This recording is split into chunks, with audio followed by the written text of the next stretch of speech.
क्या बिहार की राजनीति में बड़ा उलटफेर होने वाला है? क्या नीतीश कुमार के बाद उनके बेटे निशांत कुमार की एंट्री से विपक्ष डरा हुआ है? आखिर बीजेपी के प्रदेश महामंत्री मिथिलेश तिवारी ने ऐसा क्यों कहा कि नीतीश के बाद निशांत का चेहरा डरा रहा है?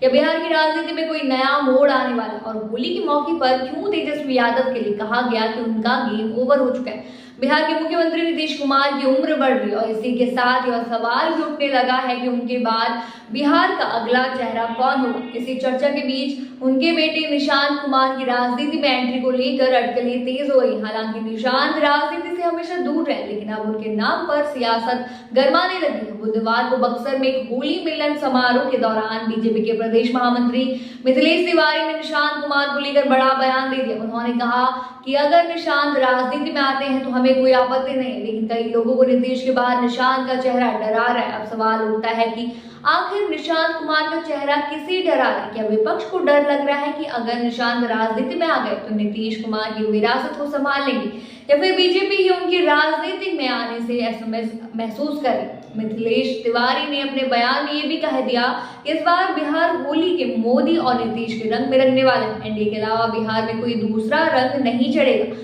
बिहार में तेजस्वी यादव का गेम ओवर होने वाला है। यह बयान अपने आप में बहुत कुछ कहता है। बिहार में इस साल विधानसभा चुनाव होने हैं और ऐसे में बीजेपी और संदेश देना चाहती है कि एनडीए पूरी मजबूती के साथ चुनाव में उतर है। वहीं तेजस्वी यादव को लेकर यह दावा करना कि उनका गेम ओवर हो चुका है, यह दर्शाता है कि बीजेपी आरजेडी को पूरी तरह से कमजोर मान रही। बक्सर में हुई होली मिलन समारोह के दौरान मिथिलेश तिवारी ने रंगवा मोदी की कमाल, बक्सर में होरिया मचत है जैसे गीत गुनगुनाया, जिससे यह साफ हो गया कि इस बार होली भी राजनीति के रंग में रंगी हुई। होली और जुम्मे की नमाज एक ही दिन पढ़ने के मुद्दे पर मिथिलेश तिवारी ने कहा, अगर होली के दिन जुम्मे की नमाज है तो कुछ परहेज करना चाहिए। होली साल में एक बार आती है और नमाज हर हफ्ते होती है, इसलिए कोई दिक्कत नहीं होनी चाहिए। उनके इस बयान पर भी राजनीतिक घमासान मच गया है। विपक्षी दलों ने इसे धार्मिक ध्रुवीकरण की राजनीति करार दी, जबकि बीजेपी समर्थकों ने इसे हिंदुओं के पक्ष में बोलने वाला बयान बता दिया। मिथिलेश तिवारी ने अपने भाषण में कह दिया कि अत्याचार हमेशा हिंदुओं पर है,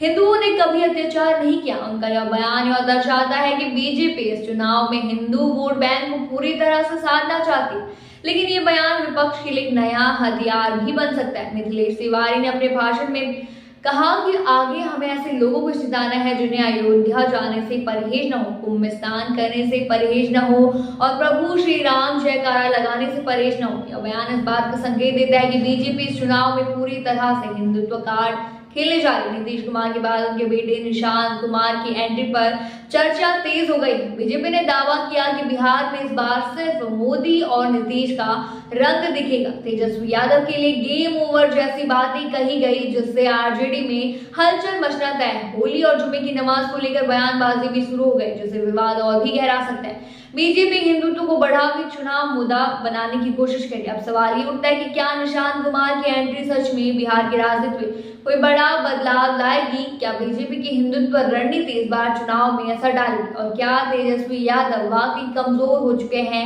या यह सिर्फ बीजेपी का चुनावी प्रचार है? आपको क्या कहते? आपको क्या लगता है कि बिहार की राजनीति में नया मोड़ आने वाला है? अपनी राय हमें कमेंट बॉक्स में जरूर बताइए। फिलहाल के लिए इतना ही। बने रहिए आर्यभट्ट टाइम्स के साथ और साथ ही हमारे चैनल को सब्सक्राइब करना ना भूलें और फेसबुक वेबसाइट पर फॉलो जरूर करें।